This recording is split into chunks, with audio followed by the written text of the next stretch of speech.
చదువుకుందాం. ఎఫెసీయులకు రాసిన పత్రిక 6వ అధ్యాయము 1వ వచనం. పిల్లలారా, ప్రభునందు మీ తల్లిదండ్రులకు విధేయులై ఉండుడి, ఇది ధర్మమే. చాలు, ప్రార్థన చేస్తాం.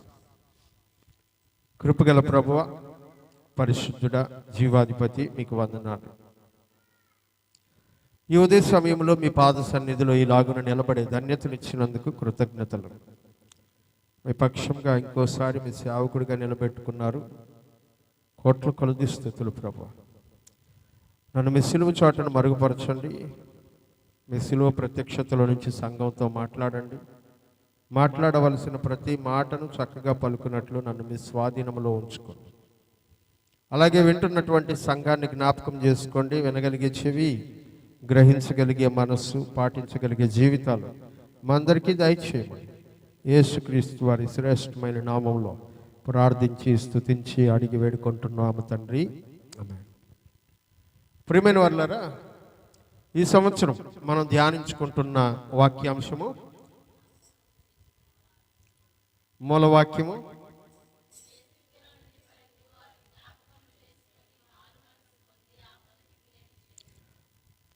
ప్రియులరా, ఈ అంశం మీద ఇప్పటికి 21 వర్తమానాలు మనం ధ్యానించుకున్నాం. ఇవాళ 22వ వర్తమానాన్ని మనం ధ్యానించుకుంటూ ఉన్నాం.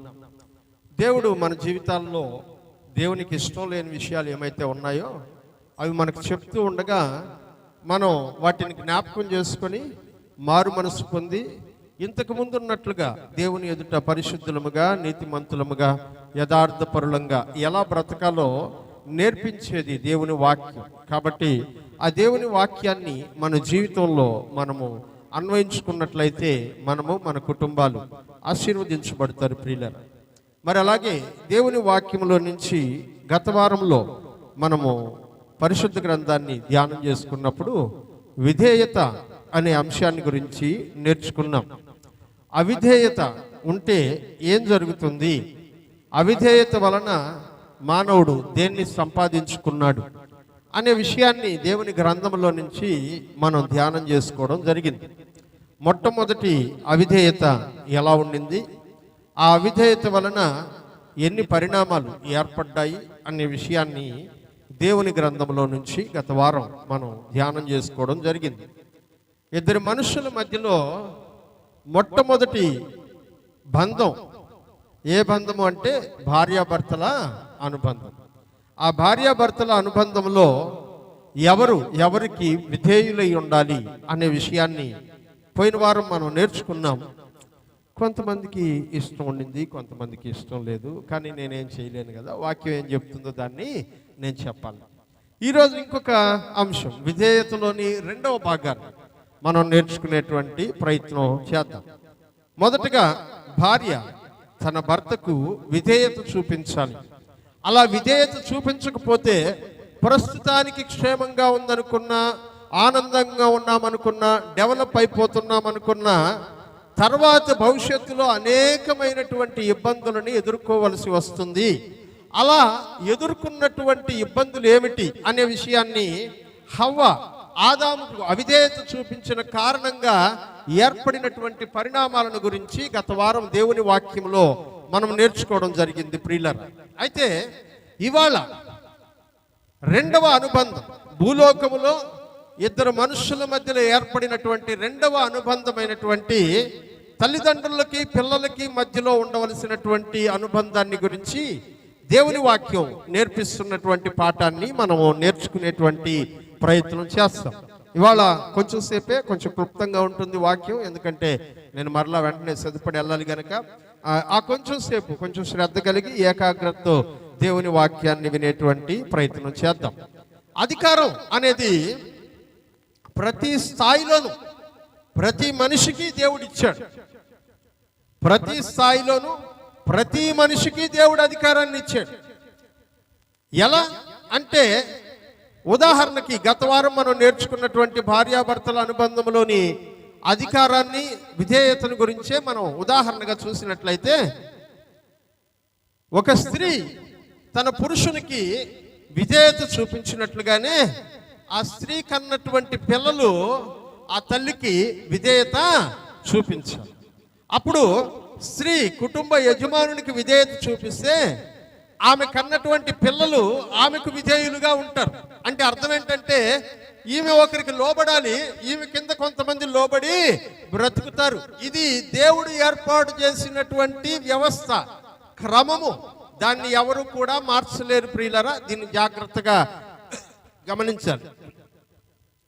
దీన్ని మనకు అర్థమయ్యేటట్లుగా ఒక సంఘటనతో, ఒక ఉపమానంతో మనకు దేవుని వాక్యం ద్వారా బయలుపరచబడింది. ఉపమానం కాదు, ఒక సంఘటన. దాని ద్వారా దేవుని వాక్యం ద్వారా మనకు బయలుపరచబడింది. దాని గురించి ఒకసారి చదువుకుందాం. లూకా సువార్త 7వ అధ్యాయం తీసి పెట్టుకోండి. లూకా సువార్త 7వ అధ్యాయం. ఇక్కడ కపెర్నహూం అనబడినటువంటి ఊరిలో ఉన్నటువంటి ఒక శతాధిపతి. శతాధిపతి అంటే 100 మంది సైనికులకు అధిపతి అయినటువంటి వాడు ఒక శతాధిపతి. యేసు ప్రభు దగ్గరికి ఒక వర్తమానం పంపించాడు. ఏమనంటే, నేను బాగా ప్రేమించేటువంటి ఒక పనివాడు ఉన్నాడు, ఆ పనివాడికి బాగలేదు, ఆ పనివాడిని స్వస్థపరచాలని యేసు ప్రభువుని తన ఇంటి దాకా రమ్మని, లేకపోతే తన పనివాడిని స్వస్థపరచమని అడగడానికి మనుషుల్ని పంపించాడు. ఆ మనుషులు ఎవరో కాదు, యూదులకు చెప్పి పంపించాడు. అతను రోమా సైనికుడు, రోమా శతాధిపతి యూదుల్ని రిక్వెస్ట్ చేశాడు. అయ్యా, మా ఇంట్లో నా పనివాడికి బాగలేదు, పక్షవాయువుతో బాధపడుతున్నాడు, వాడిని స్వస్థపరచడానికి మీ యేసయ్యకి చెప్పండి అని పంపిస్తే, యేసయ్య దగ్గరికి వచ్చినటువంటి యూదులు ఆయన దగ్గర ఇలా బతిమాలుకున్నారు. ఏమన్నాడంటే, అయ్యా, నీ దగ్గర మేలు పొందడానికి అతను యోగ్యుడే. ఎందుకంటే మనలాంటి యూదులందరూ ప్రార్థన చేసుకోవడానికి సమాజ మందిరాన్ని, చర్చిని కట్టించాడు. ఇక్కడే కాదు, చాలా దగ్గర చర్చిని కట్టించాడు. చాలా మేలు చేస్తాడు అతను. మన దేవుణ్ణి నమ్ముకోలేదన్నటువంటి ఒక ఆలోచన తప్ప మిగతావన్నీ కూడా బాగుంటాయి అతని దగ్గర. నీ వల్ల ఈ మేలు పొందడానికి అతడు అర్హుడే అని అడిగితే యేసయ్య అన్నాడు, పదండి వాళ్ళ ఇంటికి వెళ్ళి వాళ్ళ దాసుని స్వస్థపరుద్దాం అని అనుకొని బయలుదేరాడు. యేసయ్య వెనకాల ఆయన పిలిచినటువంటి వాళ్ళు, యేసయ్య శిష్యులు అందరూ బయలుదేరి వెళ్తా ఉంటే, యేసయ్య వస్తున్నాడనే విషయాన్ని తెలుసుకొని అక్కడి నుంచి ఆయన, ఆ శతాధిపతి, తన ఇంట్లో నుంచి కొంతమంది మనుషుల్ని బయటకు పంపించి ఏమన్నాడంటే, అయ్యా, నీవు నా ఇంట్లోకి రావడానికి నేను అర్హుణ్ణి కాదు, కాబట్టి నువ్వు మా ఇంటికి రాబడలేదు. నువ్వు అక్కడి నుంచే ఒక మాట చెప్తే నా దాసుడు బాగైపోతాడు, అక్కడి నుంచే ఒక మాట చెప్పు అని చెప్పి పంపించాడు. నేను ఇక్కడ ఆపుతా, స్టోరీ చెప్పను. ఎందుకంటే మీ అభిప్రాయం ఏంటో నేను వినాలనుకుంటా ఉన్నాను. ఇదే విషయం మీకు జరిగితే, ఎవరో వచ్చారు మన ఊర్లో, అయ్యా పలానా వాళ్ళ ఇంట్లో బాగలేదంట, ప్రార్థన చేయడానికి రమ్మని చెప్పి పిలిచారు అని అంటే, నేను మన సంఘ పెద్దలందరినీ తీసుకొని ప్రార్థన చేయడానికి వెళ్తున్నాను. ప్రార్థన చేయడానికి వెళ్తూ ఉండే టైంలో వాళ్ళ ఇంటి దాకా పోయిన తర్వాత, వాళ్ళ ఇంటి దగ్గరికి వెళ్ళిపోయిన తర్వాత, వాళ్ళ ఇంట్లో నుంచి ఒక మనిషి వచ్చి, అయ్యా, ఇంటికి వచ్చి ప్రార్థన చేయమనలేదు, మీ చర్చిలో ప్రార్థన చేయండి మా బిడ్డ కోసం చాలు అని అంటే, మీరు దాన్ని ఎట్లా తీసుకుంటారు చెప్పండి? ధైర్యంగా చెప్పండి, నేను మిమ్మల్ని ఏమన్నా. చెప్పండి, ఏమనుకుంటారు? ప్రణతి, నువ్వు చెప్పు. నువ్వు కూడా ఎట్ అయిపోయినా తిరుపతి పోయా. చెప్పండి, మీరేమనుకుంటారు? మాన్య, మీ అభిప్రాయం మీరు చెప్తే తర్వాత నేను వెళ్తా ముందు వాక్యంలోకి. అందుకని ఎవరు చెప్పినా పర్వాలేదు, చెప్పండి. మీకేమనిపిస్తుంది? వాళ్ళ ఇంటి దాకా వెళ్ళిపోయాం దగ్గరికి మనం ప్రార్థన చేయడానికి. అప్పుడు లోపల నుంచి ఒక మనిషి హడావిడిగా బయటకు వచ్చి, కాదయ్యా, మీరు మీ చర్చిలో ప్రార్థన చేయండి చాలు, అద్భుతం జరిగిపోద్ది, మా ఇంటి దాకా రాబడలేదు అని అన్నారు అనుకోండి. కలిపో ఏమనిపిస్తుంది మనకు? ఇదే విషయం. వాళ్ళకి విశ్వాసం ఉంటుంది, వాళ్ళకి ఊరికే అటు చెప్పి పంపించినారు. మనం వాళ్ళ ఇళ్ళకి పోవడం వాళ్ళకి ఇష్టం ఉండదు. ఇది మన అభిప్రాయం. కానీ మనం చూసే విధానంలో చాలా విషయాల్లో తేడా ఉంటుంది. యేసు ప్రభు దాన్ని చూస్తున్న విధానాన్ని ఇప్పుడు చదవండి అమ్మా. 6వ వచనం. కావున యేసు వారితో కూడా వెళ్ళెను. ఆయన ఆ ఇంటి దగ్గరికి వచ్చినప్పుడు శతాధిపతి తన స్నేహితులను చూసి, మీరు ఆయన దగ్గరికి వెళ్ళి, ప్రభువా, శ్రమ పుచ్చుకోవద్దు, నీవు నా ఇంటిలోనికి వచ్చుటకు నేను పాత్రుడను కాదు, అందుచేత నీ యొద్దకు వచ్చుటకు పాత్రుడనని నేను ఎంచుకొనలేదు, అయితే మాట మాత్రము చెప్పు, అప్పుడు నా దాసుడు స్వస్థపరచబడును. నేను సహా అధికారమునకు లోబడిన వాడను, నా చేతి కింద ఉన్న సైనికులు ఉన్నారు. నేను ఒకరిని పొమ్మంటే పోతాడు, ఒకరిని రమ్మంటే వస్తాడు, నా దాసుని ఇది చేయమంటే ఇది చేయనని నేను చెప్పినట్లు ఆయనతో చెప్పుడని వారిని. ఇలాగే జరిగింది. అతను అన్నాడంట, అయ్యా, నువ్వు నా ఇంట్లోకి రావడానికి కూడా నాకు అర్హత లేదు, అందుకని నేనే నీ దగ్గరికి డైరెక్ట్గా రాలేక ఇదిగో నా పని వాళ్ళని పంపిస్తా ఉన్నాను, లేకపోతే నా స్నేహితులను పంపిస్తున్నాను, ఆయన మా ఇంటికి రాబడలేదులే, ఆయన అక్కడి నుంచి ఒక మాట చెప్తే పని అయిపోద్దని చెప్పండి ఆయనకి అని చెప్పాడంట. ఇప్పుడు మనలాంటి వాళ్ళు అయితే అక్కడ సమాధానం ఎట్లుంటుందంటే, ఈ మాత్రం దానికి ఎందుకు ఆయన నిడదా పిలుచుకొచ్చారు అని అనుండేవాళ్ళం. అదేదో అక్కడే చెప్పేసి ఉంటే మన టైం వేస్ట్ కాదు కదా, ఎడదాకా ఎందుకు వచ్చేవాళ్ళం అని అనుండేవాళ్ళం ఇప్పుడుండేటువంటి సేవకులంగా, ఇప్పుడుండేటువంటి పాస్టర్లంగా అయితే. కానీ యేసు ప్రభు ఏం ఆలోచిస్తున్నాడంటే, అతను ఎందుకు ఈ మాట చెప్పి పంపించాడు అనే విషయాన్ని చాలా జాగ్రత్తగా ఆలోచిస్తున్నాడు. ఆయన అన్నాడు, నేను మీ ఇంటిలోనికి రావడానికి, నువ్వు మా ఇంటిలోకి రావడానికి నాకు అర్హత. రెండవది, నేనే డైరెక్ట్గా నీ దగ్గరికి వచ్చి అడిగి ఉండాల్సింది మా పిల్లోడిని బాగు చేయమని. కానీ నీ దగ్గరికి వచ్చేటువంటి అర్హత కూడా నాకు, నేను గొప్పని అనుకోవడం లేదు, నేను అధికారిని అనుకోవడం లేదు, నీ దగ్గరికి వచ్చేంత స్థాయి నాది కాదని నాకు అర్థమైంది. అందుకనే మనుషుల ద్వారా చెప్పి పంపించాను, నువ్వు ఇక్కడ దాకా రాబడలేదయ్యా, అక్కడి నుంచి ఒక్క మాట చెప్తే పని అయిపోతుంది అని చెప్పాడు. హల్లెలూయా. మనకు అవసరమైంది ఇది కాదు, అవసరమైన భాగాన్ని గురించి ఇప్పుడు చెప్తాను. అధికారము గురించి, విధేయతను గురించి మనం నేర్చుకుంటున్నాం కదా. ఆ అధికారి చెప్పినటువంటి వచనం 8వ వచనం చాలా ప్రాముఖ్యమైనది, చదవండి. నేను సహా అధికారమునకు లోబడిన వాడను. మొదటి మాట ఆయన ఏమంటున్నాడు తెలుసా? నేను కూడా నాకంటే పై ఆఫీసర్ కింద పనిచేసేవాడిని, నా చేతి కింద కూడా కొంతమంది 100 మంది సైనికులు నా చేతి కింద పని చేస్తూ ఉన్నారు. జాగ్రత్తగా వినండి. ఆయన చెప్తున్నాడు, నాకు పైన ఒక అధికారి ఉన్నాడు, అతను సహస్రాధిపతి. సహస్రాధిపతి అంటే నాలాగా 100 మంది సైనికుల మీద అధికారం కలిగినటువంటి ఒక 10 మంది మీద ఆయన ఆఫీసర్. ఆయన చెప్పినట్టు నేను వినాలి, ఆయన అధికారానికి నేను లోబడి ఉన్నాను. అట్లాగే నా కింద ఒక 100 మంది ఉన్నారు, ఆ 100 మంది నేను చెప్పినట్లు వింటారు. ఇప్పుడు నాకు రెండూ తెలుసు. నేను ఆర్డర్ వేస్తే పని ఎట్లా జరుగుతుందో నాకు తెలుసు, నా బాస్ ఆర్డర్ వేస్తే నేను ఎట్లా పని చేస్తానో కూడా నాకు తెలుసు. అధికారం అంటే ఏంటో, అధికారానికి తల ఒగ్గి పని చేయడం అంటే ఏంటో, ఎలా ఉంటుందో నాకు తెలుసు. కాబట్టి నువ్వు ఎక్కడి దాకా రావాల్సిన అవసరం లేదు. మనిషినైనటువంటి నా అధికారమే ఇట్లా మాట చెప్తే జరిగిపోయేటప్పుడు, సర్వశక్తి కలిగినటువంటి దేవుడవు, భూమి ఆకాశములకు సృష్టికర్తమైనటువంటి వాడవు, నీ ఎదుట ఏది నిలబడలేదని పేరు పొందినటువంటి దేవుడవు, నువ్వు మాట చెప్తే కాని పని ఏదైనా ఉంటుందా? ఉండదని నేను నమ్ముతున్నాను. మా ఇంట్లోకి నువ్వు అడుగు పెట్టాల్సిన అవసరం లేదయ్యా, అంత గొప్పవాడిని నేను కాదు, నువ్వు మాట చెప్పి పని అయిపోద్ది అన్నాడు. హల్లెలూయా. యేసయ్య వెంటనే ఏం చెప్పాడు చూడండి అక్కడ. యేసు ఈ మాటలు విని అతన్ని గురించి ఆశ్చర్యపడి తన వెంట వచ్చుచున్న జన సమూహము వైపు తిరిగి, ఇశ్రాయేలీయుల్లోనైనా ఇంత గొప్ప విశ్వాసము గలవాడిని నేను చూడలేదు అని చెప్పుచున్నాను అని చెప్పాడు. జరిగింది ఏంటి? పంపబడిన వారు ఆయన స్నేహితులు ఇంటికి తిరిగి వచ్చి, ఆడపోయి మాట చెప్పొచ్చాడు, తిరిగి వెనక్కి వచ్చేసారు. ఇంటికి వచ్చే లోపల పక్షవాతంతో ఉండేవాడు లేచి నిలబడి పని చేస్తున్నాడు. దేవునికి స్తోత్రం కలుగును గాక. హల్లెలూయా. ఎందుకు చెప్పాను ఈ మాట అంటే, అధికారం అంటే ఎలా ఉంటుంది, విధేయత అంటే ఎలా ఉంటుంది. ఇప్పుడు ఆయన ఏం చూపించాడంట, విధేయత చూపించడం నేర్చుకున్నాడు.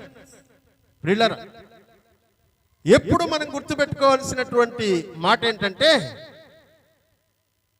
అధికారము అనేటువంటిది దేవుని చేత మనుషులకు అనుగ్రహించబడుతుంది. హల్లెలూయా, హల్లెలూయా. గత వారంలో నేను చెప్పినట్లు, మీ భర్తలకు మీ మీద అధికారమునిచ్చింది ఎవరంట, దేవుడు. హల్లెలూయా, హల్లెలూయా. కొంచెం గట్టిగా ఉండండి. మీ భర్తలకు మీ మీద అధికారమునిచ్చినటువంటి వాడు దేవుడు. కాబట్టి మీరు మీ భర్తలని తృణీకరిస్తున్నప్పుడు, వారు చెప్పినటువంటి మాట వినడానికి సంశయిస్తున్నప్పుడు, వాళ్ళు చెప్పినటువంటి మాటకు ఎదురు చెప్తున్నప్పుడు, మీరు ఎవరి అధికారానికి ఎదురు తిరుగుతున్నారంట, దేవుని అధికారమునకు ఎదురు తిరుగుతూ ఉన్నారు. గుర్తుపెట్టుకోవాల్సినటువంటి పాట. అందుకని ఆయన అంటున్నాడు, నేను అధికారానికి లోబడిన వాడినే, నా కింద కూడా చాలామంది అధికారులు, చాలామంది పని వాళ్ళు ఉన్నారు. అధికారం అంటే ఏంటో నాకు తెలుసు. హల్లెలూయా. లోబడ్డం తెలిసిన వాడికే పరిపాలించడం అర్థమవుతుంది. హల్లెలూయా. ఇంకొకరికి లోబడ్డం తెలిసిన వాడికే తన కింద ఉండే వాళ్ళని పరిపాలించడం అర్థమవుతుంది. లోబడడం తెలియని వాడికి పరిపాలించడం చేత కాదు. ఇతరులకు లోబడ్డం తెలియకపోతే అధికారి అయ్యే అవకాశం జీవితంలో ఎప్పటికీ నీకు రాదు. చాలా జాగ్రత్తగా గమనించాలి ఈ మాట. తన పైన అధికారిగా దేవుడు ఎవరిని పెట్టాడో తెలుసుకుంటే, తన పైన దేవుడు ఎవరిని అధికారిగా పెట్టాడో వారికి విధేయతని కనుక చూపిస్తే, తప్పకుండా దేవుని అధికారానికి నువ్వు లోబడుతూ ఉన్నావు కనుక దానికి తగినటువంటి ప్రతిఫలాన్ని నువ్వు పొందుతావు. అందుకని ఆయన అంటున్నాడు, అధికారం ఎట్లాంటిదో నాకు తెలుసు, లోబడ్డం ఎట్లాంటిదో కూడా నాకు తెలుసు అని చెప్తున్నాడు. ఈరోజు ఎవరు లోబడాలి, ఎవరు అధికారం చూపించాలి? మన కుటుంబంలో ఎవరు లోబడాలి, ఎవరు అధికారము చూపించాలి? గత వారం భార్యాభర్తల మధ్యలో ఉండాల్సినటువంటి అధికార విధేయతల గురించి నేర్చుకున్నాం. ఇవాళ తల్లిదండ్రులు పిల్లలకు మధ్యలో ఉండాల్సినటువంటి అధికార విధేయతల గురించి మనము నేర్చుకున్నాం. ఈరోజు వర్తమానం అంతా కూడా ఇక్కడ ఉన్నటువంటి ఈ బ్యాచ్. హల్లెలూయా. ఎవరు హల్లెలూయా చెప్పాలా? హల్లెలూయా, హల్లెలూయా. పిల్లకాయలంటే అట్లా అరిసేదా, ముసలోళ్ళు చెప్పినట్టు హల్లెలూయా. ప్రియులరా, పరిశుద్ధ గ్రంథంలో నుంచి మనం చదువుకున్నటువంటి మాట, పిల్లలారా చదవండి, పిల్లలందరూ చదవండి. ఎఫెసీ పత్రిక 6వ అధ్యాయం 1వ వచనం. పిల్లలందరూ, కొంతమంది మేము పెద్దవాళ్ళం అనుకుంటున్నారేమో, పిల్లలందరూ చదవండి, చదవచ్చు.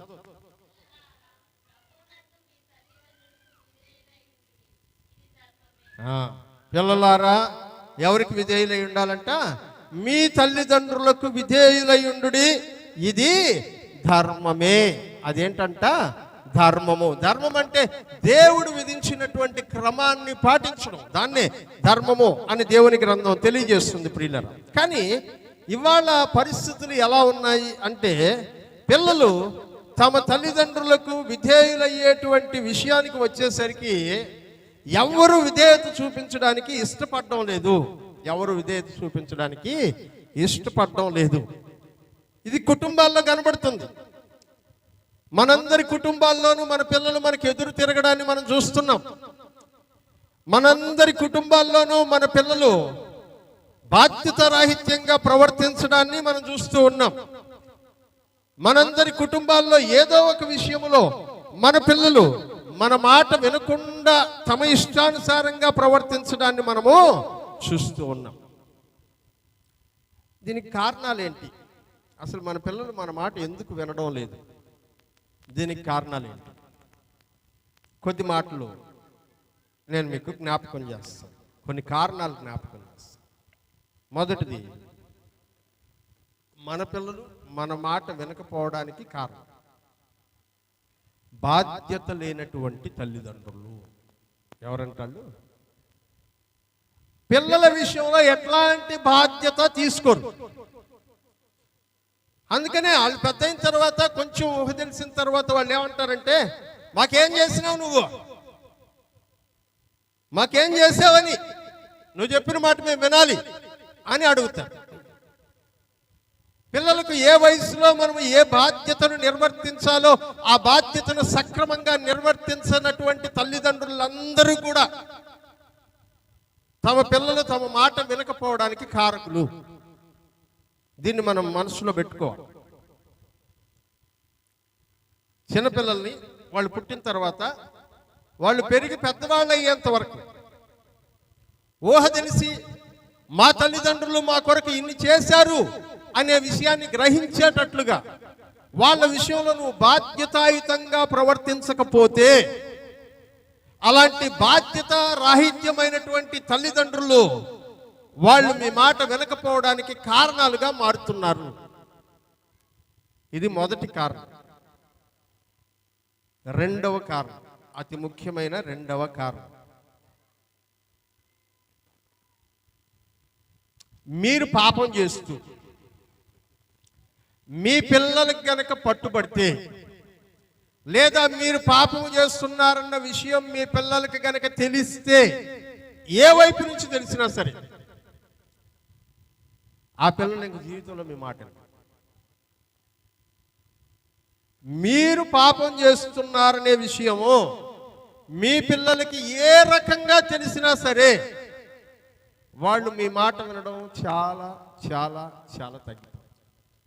మాట వినడం అంటే, మా అమ్మ నాయన నా కోసం చాలా కష్టపడుతున్నారు అని వాళ్ళని గౌరవించి వాళ్ళు చెప్పిన మాటకి నేను లోబడాలని అనుకోవడం. నువ్వు పాపం చేస్తే, ఆ పాపం నీ పిల్లలకి తెలిస్తే, దాని తర్వాత నీ బిడ్డలు నీ మాట ఎప్పటికీ వినే ఛాన్సు ఉండదు. వాళ్ళు నీ మాట వినకపోవడానికి కారణము పాపము చేస్తూ పట్టుబడ్డటువంటి తల్లిదండ్రులే. మూడో కారణం, చిన్నప్పటి నుంచి పిల్లల్ని శ్రద్ధగా దేవుని యందు భయభక్తులలో పెంచనటువంటి తల్లిదండ్రులు. చిన్నప్పటి నుంచి పిల్లల్ని శ్రద్ధగా దేవుని యందు భయభక్తుల్లో పెంచని తల్లిదండ్రులు ఎవరైతే ఉన్నారో వాళ్ళందరూ ఈ పిల్లలు మీ మాట వినకపోవడానికి కారణం. నేను ఇది చెప్తా ఉంటే పిల్లల మనసుల్లో అనుకుంటా ఉన్నాను, నిజమే. చిన్నప్పటి నుంచి దేవుని యందు భయభక్తులు నేర్పించండి. చిన్నప్పటి నుంచి దైవ భయాన్ని వాళ్ళలో కలిగించండి. దైవ భయాన్ని వాళ్ళలో కలిగించాలంటే ముందు మీకు దైవ భయం ఉండాలి, మీరు భయభక్తుల్లో ఉండాలి, మీ మాట మీ ప్రవర్తన ఇవన్నీ జాగ్రత్తగా ఉండాలి. అలా లేకపోతే వాళ్ళు మీ మాట వినరు. ఇక నాలుగవ కారణం, పిల్లలు సంపాదన పైన తల్లిదండ్రులు కనుక ఆధారపడుతున్నారని వాళ్ళు గ్రహిస్తే వాళ్ళు మీ మాట వినరు. నేను సంపాదిస్తేనే మా ఇంట్లో మా అమ్మ నాయన జీవితాన్ని గడుపుతున్నారు అని మనసులో వాళ్ళకి పడిందంటే ఇక మీ మాట వినరు. ఇవి 4 కారణాలు. ఒక్కొక్కటిగా మనం ధ్యానం చేసుకోవచ్చు, కానీ సమయాన్ని బట్టి నేను కొంచెం ముందుకెళ్ళడానికి ప్రయత్నం చేస్తాను. ఇవి తల్లిదండ్రుల్ని అశక్తుల్ని చేసేస్తాయి. పిల్లల మీద ఆధారపడడం వాళ్ళని అశక్తుల్నిగా మార్చేస్తాయి. అందుకని పిల్లల్ని శాసించేటువంటి స్థానానికి బదులుగా పిల్లల మాట వీళ్ళు వినాల్సిన పరిస్థితికి వెళ్ళిపోతున్నారు ఇవాళ. అంతే కదా, చాలామంది నేను చెప్పినట్టే జరగాలి మా ఇంట్లో అని మూర్ఖంగా ప్రవర్తించేటువంటి పిల్లలు ఎందుకు తయారవుతున్నారో తెలుసా? పైన చెప్పినటువంటి 4 కారణాలు తల్లిదండ్రుల్లో ఉండడం వల్లనే. మేము సంపాదిస్తున్నాం, మేము చెప్పినట్లు వినాలి అనే అహంభావం, ఈ రోజున చాలా మంది పిల్లల్లో కనబడతా ఉంది. మేము సంపాదిస్తున్నాం, మేము చెప్పినట్టు వినండి. అందువల్లే మీ పిల్లల్ని పాపం చేస్తున్నప్పుడు గద్దించే అధికారం మీకు లేకుండా పోతుంది. ఎందుకంటే వాళ్ళు మీ పాపాన్ని గురించి మాట్లాడుతారు.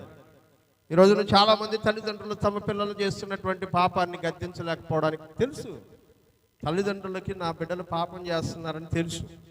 తెలిసినా కూడా గద్దించకుండా ఉండడానికి కారణం ఏంటి అంటే, వీళ్ళు చేసిన పాపం ఎక్కడ వాళ్ళకి తెలిసిపోయి ఉందో, ఆ తెలిసిపోయిన దాని గురించి ఎక్కడ ఎదురు తిరిగి మాట్లాడతారో వాళ్ళ దగ్గర ఎదురు తిరిగి మాట్లాడించుకోవడం కన్నా నోరు మూసుకుని వాడి ఇష్టానికి వాడిని వదిలేయడం మంచిది కదా అనుకుని భయపడుతున్నటువంటి తల్లిదండ్రులు చాలా మంది ఉన్నారు.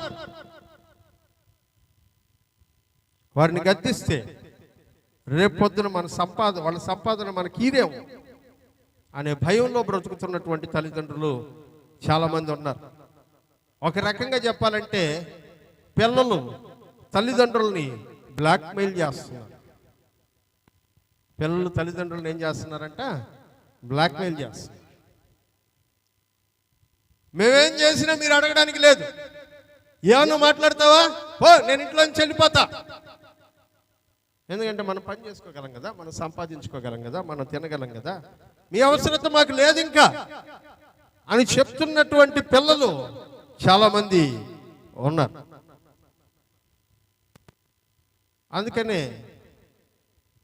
పిల్లలు ఎదుట ముందు మనం మాదిరిగా లేకపోతే వాళ్ళు మన మాట వినరు. ఎందుకు పిల్లలు మాట వినడం లేదు అనే దానికి కొన్ని కారణాలు నేను మీకు చెప్పాను. అందుకనే దేవుడు అన్నాడు సామెతల గ్రంథం 22:6 బాలుడు నడవవలసిన త్రోవను వానికి వాడు పెద్దవాడైనప్పుడు దాని నుంచి ఎప్పుడంట చిన్నపిల్లలుగా ఉండేటప్పుడే నేర్పించాలంటే ఏ దారిలో వెళ్ళాలో. పెద్ద అయిన తర్వాత నువ్వు నేర్పించలేవు. మన పెద్దోళ్ళు చెప్తారు కదా, మొక్కై వంగనిది మానై వంగుతుందా అని అంటారు కదా. ఏం చేయాలన్నా చిన్న వయసులోనే చేయాలి. వేడి మీద ఉన్నప్పుడే సమ్మిట దెబ్బ ఇనుము మీద పడాలి. వేడి చల్లారిపోయిన తర్వాత నువ్వు సమ్మిట దెబ్బలు ఎన్నేసినా సరే ఇనుమును వంచడం చేత కాదు. వేడి మీద ఉన్నప్పుడే సమ్మెట దెబ్బలు గట్టిగా పడాలి. అలాగే క్రైస్తవ జీవితంలో కూడా దేవుడు మనకు శ్రమలు వచ్చినటువంటి సమయంలోనే గట్టిగా కొడతాడు. ఎందుకంటే ఆయనకి ఇష్టమైనటువంటి రీతిలో, ఆయనకి ఇష్టమైన పాత్రగా మనల్ని మార్చడానికి శ్రమల్లో దేవుడు మనల్ని ఖచ్చితంగా గట్టిగానే కొడతాడు. జ్ఞాపకం పెట్టుకోండి. వేడిగా ఉండేటప్పుడే సమ్మెట దెబ్బ ఇనుము మీద పడాలి. అలాగే క్రైస్తవుడు శ్రమల్లో ఉన్నప్పుడే దేవుడు తన దెబ్బను వాడి మీద వేసి తనకిష్టమైనటువంటి రీతిగా మలుచుకుంటాడు. ఖచ్చితంగా మన మేలు కొరకే. హల్లెలూయా. మనం ఎవరి మీదైనా అధికారం చూపించాలంటే ముందు వాళ్ళ ఎదుట మనం మాదిరిగా ఉండాలి. అప్పుడే ఆ అధికారానికి ఒక విలువ ఉంటుంది. బాల్యం అనేది ఒక అమూల్యమైనటువంటి సొత్తు, ఆస్తి. ఆ బాల్యాన్ని మనం సక్రమంగా వాడుకోకపోతే భవిష్యత్తు చాలా ఇబ్బందికరంగా మారుతుంది. బాల్యాన్ని నిర్లక్ష్యం చేస్తే, లైట్గా తీసుకుంటే, చాలామంది అంటుంటారు పిల్లలు ఇక్కడికి వస్తూ ఉంటారు కదా, పిల్లలు చర్చిలో కూర్చునేటప్పుడు మన పిల్లల్ని చూస్తే చాలామందికి ఆశ్చర్యంగా ఉంటుంది. ఎందుకంటే మంచిగా డిసిప్లిన్గా చక్కగా కూర్చుంటారు. ఎందుకంటే మనం వాళ్ళకి ఏం చేస్తున్నామంట, చర్చిలో ఎట్లుండాలో నేర్పిస్తున్నాం. హల్లెలూయా. కొంతమంది పిల్లలు ఉంటారు, చర్చిలోకి వస్తారు, చర్చిలో క్రమంగా ఎట్లుండాలో తెలియదు, అటు ఇటు తిరుగుతూ ఉంటారు, డిస్టర్బ్ చేస్తూ ఉంటారు, చర్చిలో వచ్చి ఇబ్బంది పెడతా ఉంటారు, పక్క వాళ్ళని ఇబ్బంది పెడతా ఉంటారు. వాళ్ళకి క్రమంగా ఎట్లుండాలో తెలియదు. ఎందుకు తెలియదు అంటే నువ్వు నేర్పించడం. ఆదివారం ఆరాధనలోకి వచ్చాం, ఆరాధన అయిపోయిన దాకా చర్చిలో నుంచి బయటికి వెళ్ళకూడదు అనే క్రమం నువ్వు నేర్చుకుంటే ఆ తర్వాత నీ పిల్లలకి నువ్వు చెప్పొచ్చు. ఆదివారం చర్చిలోకి వస్తే చర్చ్ అయిపోయేదాకా ఇంకా బయటికి లోపలికి తిరగకూడదు, సైలెంట్గా ఉండాలి చర్చిలో. మన పిల్లలకి మనం నేర్పిస్తే వాళ్ళు నేర్చుకుంటారు. మనం నేర్పించకపోతే వాళ్ళు ఎప్పటికీ అట్లాగే ఉండిపోతారు. అందుకనే ఈ రోజుల్లో పిల్లల్ని చిన్నతనంలో ఎలాగైతే మలుచుకోవాలో అలా మలుచుకోకపోతే పెద్దయిన తర్వాత వాళ్ళు మీ మాట వినరు అనడానికి ఇదొక ముఖ్యమైనటువంటి సంకేతం. ఇంకో మాట చెప్తాం. కొంతమంది తల్లిదండ్రులు పిల్లలతో గేమ్స్ ఆడుతుంటారు. ఏంటా గేమ్స్ అంటే, భార్యాభర్తల మధ్యలో జరిగే విషయాలన్నీ పిల్లలకి చెప్తా ఉంటారు. మీ నాయన అట్ట చేశాడు, మీ అమ్మ ఇట్ట చేసింది. పిల్లలతో చెప్పే విషయాలయ్యే చెప్పాలనా? నీ తల్లిదండ్రుల మీద, నీ భర్త మీద, నీ పిల్లల మనసులో గౌరవం ఉండాలంటే మీ ఇద్దరి మధ్యలో జరిగేటువంటి వివాదాలు పిల్లలకు తెలియాలనా? నీ భార్య మీద ఒక తల్లిగా వాళ్ళు భార్యను గౌరవించాలంటే నీ భార్య చేస్తున్నటువంటి అనవసరపు విషయాలన్నిటినీ ఒక తండ్రిగా నువ్వు నీ బిడ్డలకు చెప్పాలనా? ఇవాళ చాలా మంది తల్లిదండ్రులు ఈ అవలక్షణాన్ని పిల్లల్లో పెంచి పోషిస్తూ ఉన్నారు. మీ ఇద్దరి మధ్యలో జరిగే విషయాలు మీ ఇద్దరితోనే ఆగిపోవాలంతే. వాటిని నువ్వు పిల్లలతో చెప్పడం వలన ఒక కంప్లైంట్ లాగా తండ్రి మీద తల్లి, లేకపోతే తల్లి మీద తండ్రి, ఇలాగ ఒకరి మీద ఒకరు చెప్పుకుంటూ పోవడం వలన ఈ అవలక్షణాన్ని పెంచి పోషిస్తున్నారు. రేపొద్దున వాళ్ళు పెరిగి పెద్దవాళ్ళు అయిన తర్వాత మీరు ఏ విషపు బీజాలు ఆ పిల్లల్లో నాటుతూ ఉన్నారో అదే విషయాన్ని ఆ తండ్రి మీద, ఆ తల్లి మీద వాళ్ళు చెమ్మడం ప్రారంభిస్తారు. మీకు అర్థం కావట్లేదు, భవిష్యత్తులో అట్లాంటి మాటలు మీరు వినాల్సి వస్తుంది వాళ్ళ నోట్లో నుంచి. జాగ్రత్త. పిల్లలు మీ మాట వినకపోవడానికి తల్లిదండ్రులు చేస్తున్నటువంటి ఈ పొరపాటు చాలా ప్రమాదకరమైనటువంటి కారణం. రిబ్కా యాకోబుతో చెప్పింది, మీరు ఆయన మోసం చేయపోరా? మోసం చేసినా కూడా ఏం కాదు అమ్మా, మా నాయన మోసం చేస్తే నా మీదకి శాపం వస్తుందమ్మా. యాకోబు అంటున్నాడు, రిబ్కా అంటే వస్తే నా మీదకి వస్తాను, నేను చేస్తాపో అనింది. నిజంగానే వచ్చింది, ఆమె చచ్చిపోయింది. జాగ్రత్త. రిబ్కా అనింది, వస్తే ఆ మోసం చేసినందువల్ల వచ్చే శాపం ఏదైనా వస్తే అది నా మీద ఉంటుంది పో అని. వెళ్ళాడు, 20 ఏళ్ళు వాళ్ళ మా వాళ్ళ ఇంట్లో ఉన్నాడు. తిరిగి వచ్చి చూసేలేకే ఎవరు లేరంట, రిబ్కా లేదు. ఆశీర్వదించిన యాకోబు సజీవుడై ఉన్నాడు. దేవునికి స్తోత్రం కలుగును గాక. హల్లెలూయా. అందుకనే నీ పిల్లలతో నువ్వు మాట్లాడుతున్నప్పుడు ఏం మాట్లాడుతున్నావు అనేది చాలా జాగ్రత్తగా మాట్లాడాలి. వాళ్ళతో మాట్లాడేటప్పుడు ఏమి మాట్లాడాలో ఏమి మాట్లాడకూడదో అవసరమైనంత మేరకే పరిధిని దాటి నువ్వు మాట్లాడుతున్నటువంటి ప్రతి మాట ఒక విషపు బీజమై వాళ్ళ హృదయాల్లో నాటుకుంటుంది. రేపొద్దున అదే విషయాన్ని నీ ముఖం మీద కక్కుతారు. జాగ్రత్త. ఈ రోజున పిల్లలు తల్లిదండ్రుల మాట వినకపోవడానికి ఇది కారణం. తల్లిదండ్రుల్ని వాళ్ళు ఎట్లా వాడుకుంటున్నారంటే పిల్లలు, వీళ్ళు మాకు దొరికారా అని అనుకుంటున్నారు. రేపొద్దున నువ్వు నీ భర్త గురించి ఇదిగో ఆయన మీద ఏదైనా తిరుగుబాటు చేస్తే మీ నాయనకి తిరగబడతావా అని నువ్వు అంటే, ఆ రోజు నువ్వే కదా చెప్పింది నాకు ఇవన్నీ అని నీ ముఖం మీద అంటే, ఆ రోజు నీ ముఖాన్ని ఎక్కడ పెట్టుకుంటావు నువ్వు?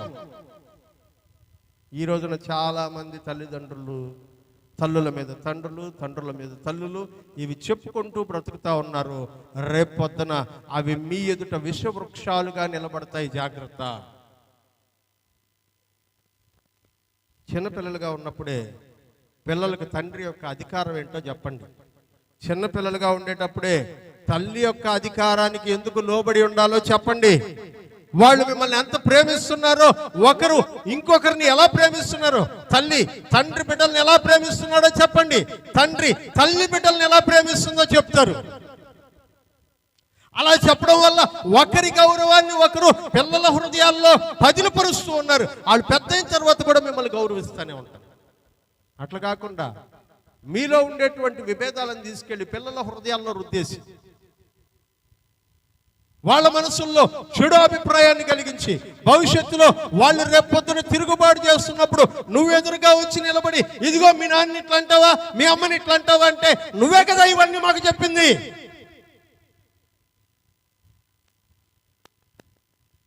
తల్లిదండ్రుల మాట పిల్లలు వినకపోవడానికి ఇవి కారణాలు. నేను అబద్ధం చెప్తే ఇక్కడుండే పిల్లలందరి మనసుల్లో ఉన్నది అదేనో కాదో మీరు అడగండి బయటికి వెళ్ళిన తర్వాత. జరుగుతుంది పిల్లల్లో. పిల్లలు మిమ్మల్ని ఎలా చూస్తున్నారంటే, ఎప్పుడు వీళ్ళు మన మీద అధికారం చేపట్టేటువంటి వాళ్ళు మనకెప్పుడు దొరుకుతారా అని చూస్తున్నారు. మెర్సిన్ కాలేజీలో వదిలిపెట్టడానికి ప్రతిరోజు వెళ్తున్నా నేను. చేరి ఎన్ని రోజులు అయింది? 15 రోజులు 20 రోజులు అయి ఉంటుంది. 20 రోజుల నుంచి రోజు నెల్లూరుకి పోవడం రావడం ఇదే పని అయిపోయింది నాకు. కానీ పోవడం కూడా ఒక అందుకు మంచిదే. ఎందుకంటే ఆడికి వెళ్ళిన తర్వాత చాలామంది పిల్లలు వచ్చి కూర్చుంటారు, మాట్లాడుతూ ఉంటారు. ఓ పాప వచ్చింది నా దగ్గరికి, కూర్చుంది, మాట్లాడుతూ ఉంది. అలా ఉంటుంది అంకుల్, ఇలా ఉంటుంది అంకుల్ అని చెప్తుంది. మెర్సీకి చెప్తుంది, మెర్సీ ఫస్ట్ ఇయర్లోనే నువ్వు బాగా చదివేసి సెకండ్ ఇయర్కి వచ్చిన తర్వాత కష్టం అయిపోద్ది అని చెప్తుంది. మంచిదే, ఈ పిల్లలు ఎవరో చాలా మంచిది ఉన్నట్టుంది, బాగా చదవమని చెప్తుంది అని అనుకుంటాను. నెక్స్ట్ మాట అమ్మాయి ఏం చెప్పింది తెలుసా? మెర్సీ, ఇప్పుడు గనక బాగా చదవకపోయినావంటే జీవితాంతం ఏమంటుంటారు తెలుసా? 2 లక్షలు పెట్టి చదివించిన, 2 లక్షలు పెట్టి చదివించిన, 2 లక్షలు పెట్టి చదివించిన అంటుంటారు మెర్సీ. దాన్ని పడేదానికంటే ఇప్పుడు చదివేయడమే మేలు మెర్సీ. ఓ పాప చెప్తుంది. అంటే పిల్లలు ఎట్లున్నారు మీరు అరే మా అమ్మ నాయన మా కోసం కష్టపడి చదివిస్తున్నారని లేదు, జీవితాంతం వాళ్ళు అడుగుతూ ఉంటామంటే. నేను అబద్ధం చెప్పట్లేదు. ఒక అమ్మాయి అడిగింది ఆ మాట, నా పక్కన కూర్చొని మెర్సీకి చెప్తా ఉంది. మెర్సీ అయ్యిందో లేదో మెర్సీ ఇదే పనిలో ఉండింది. పిల్లలు మీరు ఎప్పుడు దొరుకుతారా అని కాసుకొని కూర్చోన్నారు. జాగ్రత్త. ఎప్పుడు దాకా పిల్లకాయలకి వాక్యం అని చెప్పి పెద్దోళ్ళకి చెప్తున్నాడు ఏంటి పాస్టర్ అని అనుకుంటున్నారా?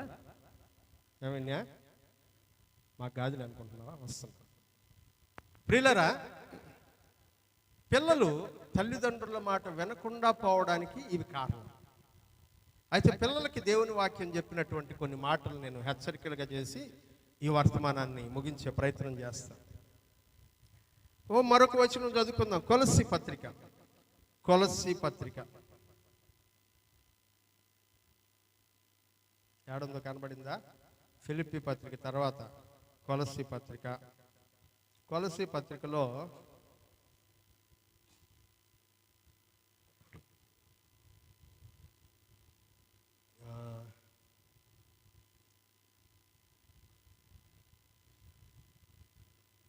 కొలస్సీ పత్రిక 3:20 చదవండి. పిల్లలారా, అన్ని విషయములలో మీ తల్లిదండ్రుల మాట వినుడి,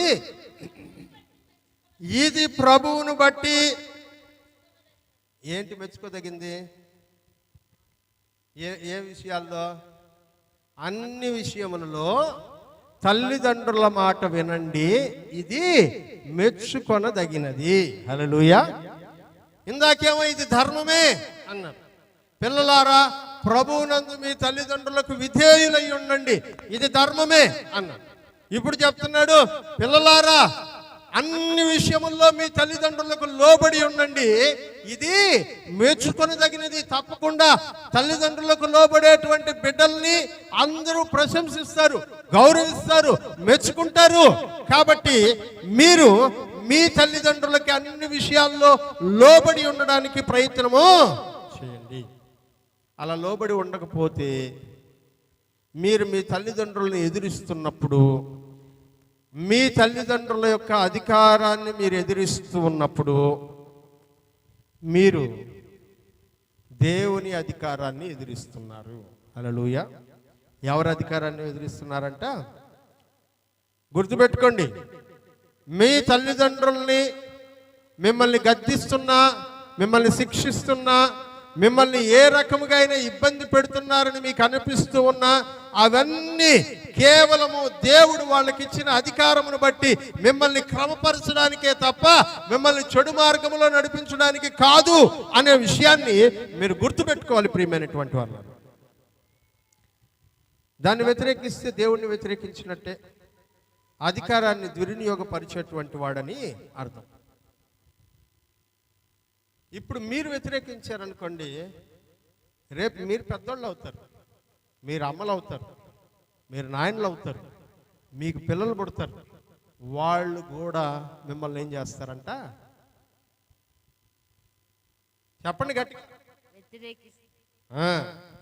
మనము ఏ విత్తనం వేస్తామో అదే పంటని కోస్తాము. అంతేనా కాదా? పొలంలో ఒడ్లు చల్లుతున్నాం, ఏం పండుతున్నాయి మనకు? ఒడ్లే పండుతున్నాయి. మామిడి ముట్టేసాము, మామిడి చెట్టు బయటకు వస్తుంది. ఇంకొక విషయం కూడా చెప్తా, మీరు ఒక్క విత్తనం వేస్తే 100 విత్తనాలు వస్తాయి. అట్లాగే మీరు ఒక్కసారి వ్యతిరేకిస్తే మీరు అధికారంలోకి వచ్చినప్పుడు 100 సార్లు వ్యతిరేకించబడతారు. ప్రతిఫలం చాలా హార్ష్గా ఉంటుంది, చాలా తీవ్రంగా ఉంటుంది. అందుకని పిల్లలందరికీ చెప్తా ఉన్నాను, ముందు దేవుని మాటను, తల్లిదండ్రుల మాటను వినకపోతే, ఈరోజు మీరు వినకపోతే రేపొద్దున మీ బిడ్డలు మీ మాట వినరు. అంతే, ఏం సందేహం లేదు. మీరు ఈరోజు ఒక్క అనవసరమైన మాట మీ తల్లిదండ్రులను అంటే రేపొద్దున మీ బిడ్డలు మిమ్మల్ని 100 మాటలు అంటారు. గుర్తుపెట్టుకోండి. ఒక్కసారి మీ తల్లిదండ్రుల మీద మీరు చెయ్యెత్తితే 100 సార్లు చెయ్యెత్తారు రేపొద్దున మీ బిడ్డలు మీ మీదకి. అందుకని అధికారం దేవుడిచ్చింది. దేవుడిచ్చిన అధికారాన్ని మా తల్లిదండ్రులు మా మీద ఉపయోగిస్తున్నారు. వాళ్ళకి లోబడి ఉంటే మాకు దీవెన అని నమ్ముతున్న బిడ్డలందరినీ దేవుడు దీవిస్తాడు. ఆమేన్. రెండవది, విధేయత చూపించకపోతే, తల్లిదండ్రుల మాట వినకపోతే ఏం జరుగుతుందో తెలుసా? నువ్వు భవిష్యత్తులో అభివృద్ధిలోనికి రాలేవు, ఎదగలేవు. నా చదువుకున్న ఎఫెసీ పత్రిక 6వ అధ్యాయం 2వ వచనం చదవండి.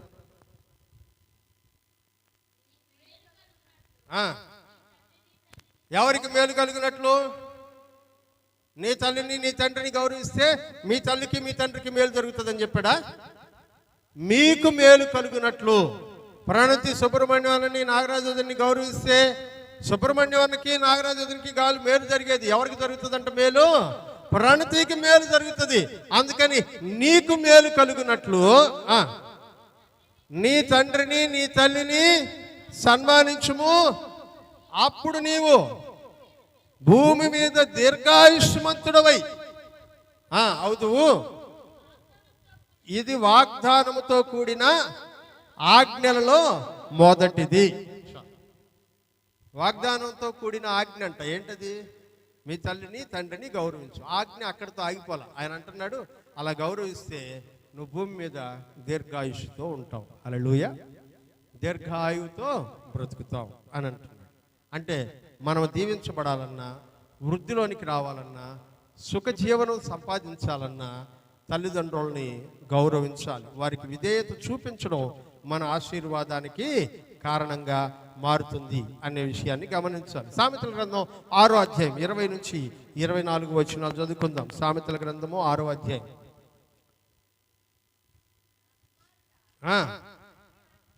నా కుమారుడా, నీ తండ్రి ఆజ్ఞను గైకొనుము, నీ తల్లి ఉపదేశాన్ని తోసేయొద్దు. వాటిని ఎప్పుడు నీ మనసులో పెట్టుకొనుండు. నీ మెడ చుట్టూ వాటిని కట్టుకో. ఏం కట్టుకోవాలంట మెడ చుట్టూ? చెప్పండి, ఏం కట్టుకోవాలి? మీ అందరి మెడ చుట్టూ ఏముండయి? మీ అందరి మెడ చుట్టూ ఏముండయి? ఏవో సెయిన్లో గీన్లో వేసుకొని తిరుగుతూ ఉంటారు కదా. ఇప్పుడు ఏమంటున్నాడంట? వేటిని కట్టుకోవాలంటే మెడ చుట్టూ. చదువు. నీవు త్రోవను వెళ్ళినప్పుడు నిన్ను నడిపించును, నువ్వు పండుకున్నప్పుడు అది నిన్ను కాపాడును, నువ్వు మేలుకునేటప్పుడు అది నీతో ముచ్చటిస్తుంది. చాలు. వాక్యంలో చెప్తున్నాడు, నువ్వు దేవుని మాటను వినడం, లేకపోతే తల్లిదండ్రుల మాటకు, తండ్రి యొక్క మాటకు వినడం నీకు ఆశీర్వాదంగా మారుతుంది. 23 చదువుమ్మా. ఆజ్ఞ దీపముగాను ఉపదేశము వెలుగుగాను ఉంటుంది. శిక్షార్హమైన గద్దింపులు ఏంటంట? శిక్షతో కూడినటువంటి గద్దింపు అంట జీవ మార్గానికి తీసుకెళ్తుంది. అది చెడు స్త్రీ దగ్గరికి పోకుండా, పరస్త్రీ మాట్లాడేటువంటి ఇచ్చికపు మాటలు లోబడకుండా నిన్ను కాపాడుతాయి. అందుకనే తండ్రి మాటలు చెవిని పెట్టుకుని వింటే దారి తప్పిపోకుండా బ్రతకడానికి అవకాశము కల్పిస్తుంది. అందుకనే నీ తల్లిదండ్రుల మాటని నిర్లక్ష్యం చేయి. కొంతమంది ఉంటారంట, ఎట్టుంటారంటే పిల్లకాయలు, చదవండి సామెతల గ్రంథం 30వ అధ్యాయం 11-12 వచనాలు చదవండి. ఎవరినంట? తండ్రిని శపించుచు తల్లిని దీవించని తరము. దీవించని తరం అంటే ప్రేమించని తరము అని అర్థం. ఆ రోజుల్లో అంట తల్లిదండ్రులను పొద్దున్న నిద్రలేయంగానే చూస్తే, మీరేమంటున్నారు ఇప్పుడు? నిద్రలేయంగానే మీ అమ్మ కనపడితే ఏమాన్య? పొద్దున్న నిద్రలేయంగానే మీ మమ్మీ కనపడింది అనుకో, ఏమంటావు? చెప్పండి, ఏమంటావు? గుడ్ మార్నింగ్ చెప్తావు, అబ్బా వందనాలు. అలా శుభవచనం తల్లిదండ్రులకు ఎదురుపడి నిద్ర లేవగానే చెప్పకపోతే కొంతమంది ఉంటారంట, కొంతమంది ఉంటారంట. వాక్యంలో చెప్తున్నాడు వాళ్ళ గురించి. తండ్రిని శపిస్తూ, నిద్రలేయంగానే తండ్రిని శపిస్తూ తల్లిని దీవించని తరం. భర్త చచ్చిపోయి తల్లి ఇంట్లో ఉంది, పొద్దున్నే పొరపాటున మీ కళ్ళ ముందుకు వచ్చింది, ఏమంటున్నారు మీరు? మా పొద్దున్నే రాబాక నా కళ్ళ ముందుకు ఎన్నిసార్లు చెప్పాను నీకు నేను అంటున్నారా? తండ్రిని శపిస్తూ తల్లిని దీవించని తరం. వాక్యంలో అంటాడు, లోయకాకులు పెరుక్కొని తినేస్తాయంట వాళ్ళ కళ్ళు. ఎవరంట? లోయకాకులు అంటే రాబందులు. లోయకాకులు అంటే రాబందులు, చచ్చిపోయినటువంటి శవాలను పెరుక్కొని తింటాయి కదా, ఆ రాబందులు వచ్చి వాళ్ళ కళ్ళు గుడ్లు పెరుక్కొని తినేస్తాయి. ఒకసారి ఊహించుకోండి పిల్లకాయలందరూ, మీ తల్లిదండ్రులను శపిస్తే రాబందులు వచ్చి మీ గుడ్లు పెరుక్కొని తింటుంటే ఎట్లా ఉంటుందో అట్లాంటి పరిస్థితి తలెత్తుతుందంట. సామెతలు 19:26 కూడా చదవండి.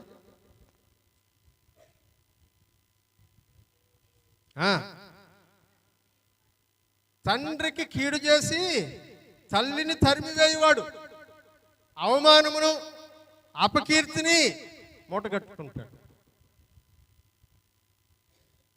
తండ్రికి కీడు చేసి తల్లిని తరిమేసేవాడు అవమానాన్ని అపకీర్తిని మూటగట్టుకుంటాడు. కొంతమందికి తల్లులు ఇంట్లో పెట్టుకోవడానికి ఇష్టం ఉండదు. కారణాలు ఏమైనా కావచ్చు. వాళ్ళ ఇంట్లో పెట్టుకుని సాకడం, మా కారణం వద్దు బా అని తరివేసేటువంటి వాడు. మీకు కలిగే అపకీర్తి జీవితాంతం పోదు, గుర్తుపెట్టుకోండి. తల్లిదండ్రులను గౌరవించడం అన్నిటికంటే శ్రేష్టమైనటువంటి విషయం. దేవుడు అంటాడు, మీ జీవితాన్ని సక్రమపరిచేటువంటి విషయాలను వదిలేసి శాపాన్ని తెచ్చుకునేటువంటి విషయాలు ఎందుకు మీరు చేస్తారు అని అంటాడు. సామెతల గ్రంథం 10వ అధ్యాయం 1వ వచనం చదవండి. జ్ఞానము గల కుమారుడు ఎవరిని? తండ్రిని సంతోషపరచును. బుద్ధి లేని కుమారుడు తన తల్లికి దుఃఖం పుట్టిస్తాడంట. జ్ఞానం కలిగిన వాడు తండ్రిని సంతోషపరుస్తాడంట. బుద్ధి లేనివాడు తల్లికి ఏడుపుని, దుఃఖాన్ని కలుగజేస్తాడు. మీ వల్ల మీ తల్లిదండ్రులు ఏడుస్తున్నారా? బుద్ధి లేని వాళ్ళలారా, నేను చెప్పడం లే, వాక్యం అంటుంది. మీ వల్ల మీ తల్లిదండ్రులు ఏడుస్తుంటే మీరు ఎవరంట? బుద్ధి లేని వాళ్ళు. బుద్ధిని సంపాదించుకొని తల్లిదండ్రులను గౌరవించుకున్నాడు. 17వ వచనం చదవండి. 10లోనే, ఉపదేశమును అంగీకరించువాడు జీవ మార్గములో ఉన్నాడు, గద్దింపునకు లోబడని వాడు తోదప్పి తిరుగుతూ ఉంటాడు. చెప్పిన మాట వినేవాడు జీవ మార్గంలో పరలోకానికి వెళ్ళే డైరెక్షన్లో ఉన్నాడంట. అట్ట కాకుండా చెప్పిన మాట వినకుండా ఇష్టానుసారంగా ప్రవర్తించేవాడు నాశనానికి వెళ్ళే దారిలో ఉన్నాడు. 13:1 చదవండి. తండ్రి శిక్షించిన కుమారుడు జ్ఞానము గలవాడగును, అపహాసకుడు గద్దింపునకు లోబడడు. తండ్రి శిక్షించిన కుమారుడు అంట జ్ఞానం గలవాడు అవుతాడంట. అందుకే నేను చెప్పాను, మీ తల్లిదండ్రులు అయినటువంటి వాళ్ళు బిడ్డల్ని ఖచ్చితంగా శిక్షించండి. శిక్షించకపోతే అది సరైనటువంటి దారి, అది సరైనటువంటి దారి. కొన్ని విషయాలు చాలా కాలం గుర్తుండిపోతాయి, జీవితాంతం కొన్ని విషయాలు గుర్తుండిపోతాయి. మన తల్లిదండ్రులు మనం శిక్షించి మనం వదిలేసినటువంటి బలహీనతలు, పాపాలు, పొరపాట్లు చాలా కాలం గుర్తుంటాయి. మనం చెప్తుంటాం మన పిల్లలకి, ఇదిగో నేను అప్పుడు ఈ తప్పు చేసేవాడిని, మీ నాయనమ్మ మీ అమ్మమ్మ మమ్మల్ని ఇట్లా సరి చేశారు, అందుకనే మేము వాళ్ళ మాట విన్నాం కాబట్టి ఇట్లా ఉన్నామని చెప్పడానికి మీ దగ్గర ఏమైనా ఉన్నాయా? మీ బిడ్డలకు అట్లాంటి విషయాలు మీరు ఏమైనా నేర్పిస్తూ ఉన్నారా? ఏం జరిగినా సరే చిన్నపిల్లకాయలు నేర్చుకోరా, అట్టే ఉంటారా? ఏంటంట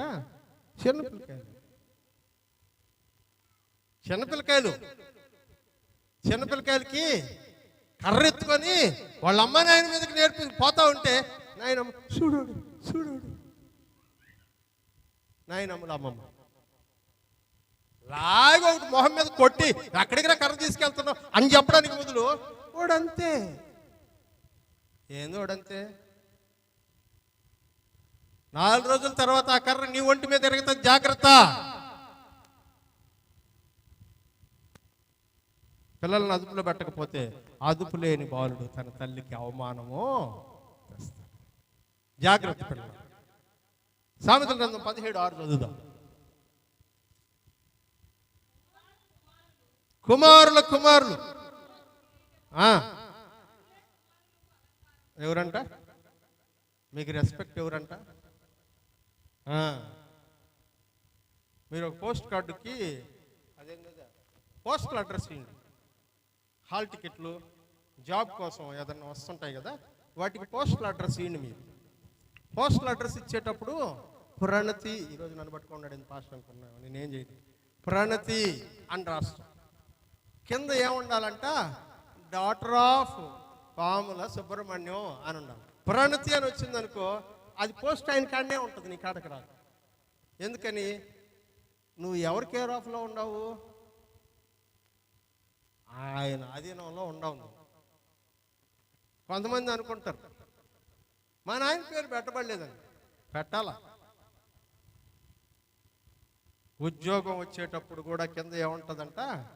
సన్ ఆఫ్, డాటర్ ఆఫ్ అని కనబడుతుంది. ఎందుకంటే మీరు మీ తల్లిదండ్రుల యొక్క ఆధీనంలో ఉన్నారు, వాళ్ళ వల్లనే మీకు గుర్తింపు. హల్లెలూయా. మిమ్మల్ని ఎలా గుర్తుపెట్టుకుంటారంటే ఫలానా ఆయన కూతురు, ఫలానా ఆయన కుమారుడు అనే గుర్తుపెట్టుకుంటారు. దాన్ని మర్చిపోబాకండి. ఇంకో వచనం చదువు, 23వ అధ్యాయం సామెతల గ్రంథం 13 నుంచి 14 వచనాలు.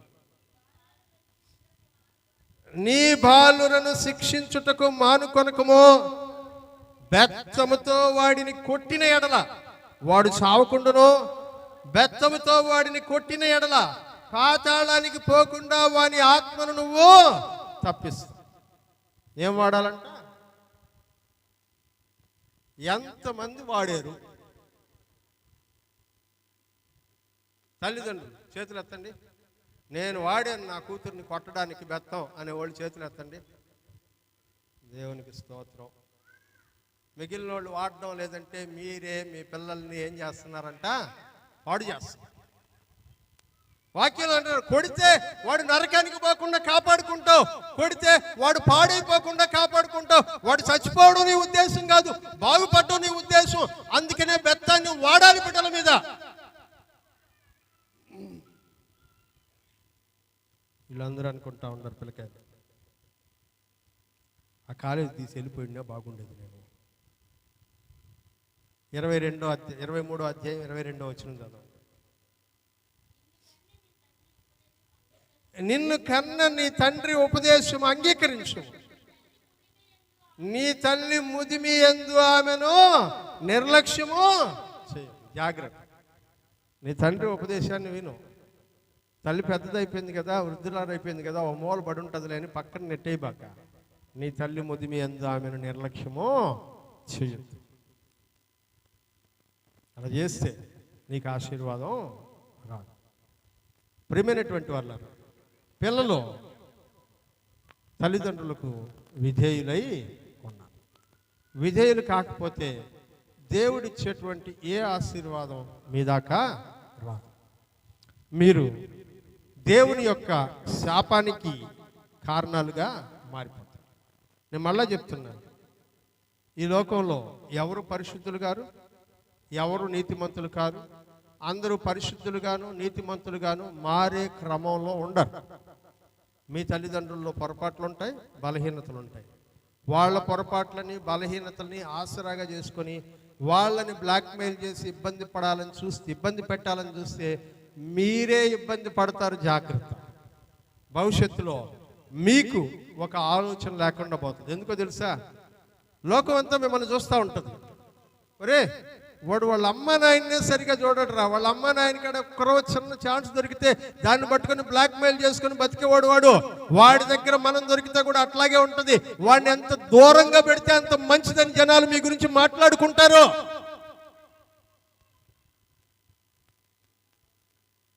ఈరోజు పిల్లలకి అధికారం చేయడం అంటే చాలా ఇష్టం.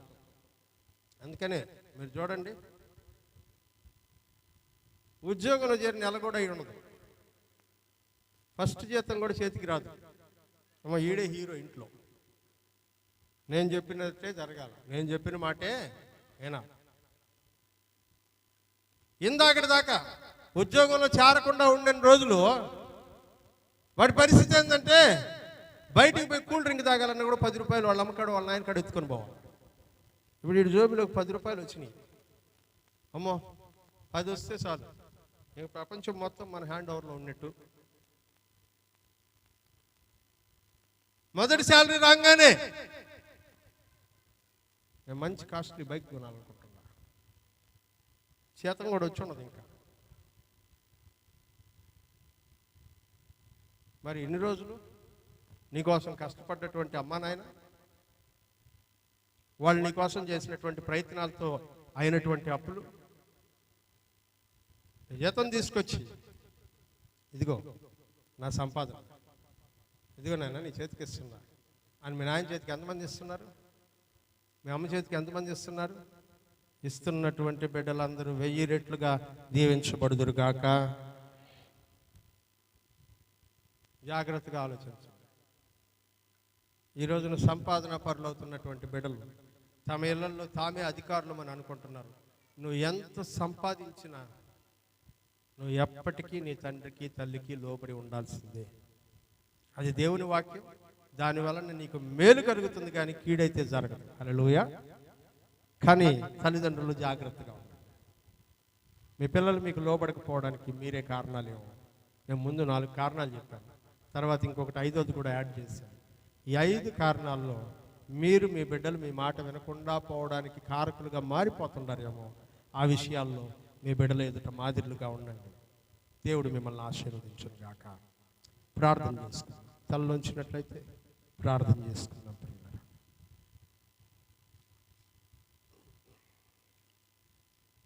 చెప్పబడినటువంటి ఈ వాక్యం కొరకు నయోమి ప్రార్థన చేస్తుంది.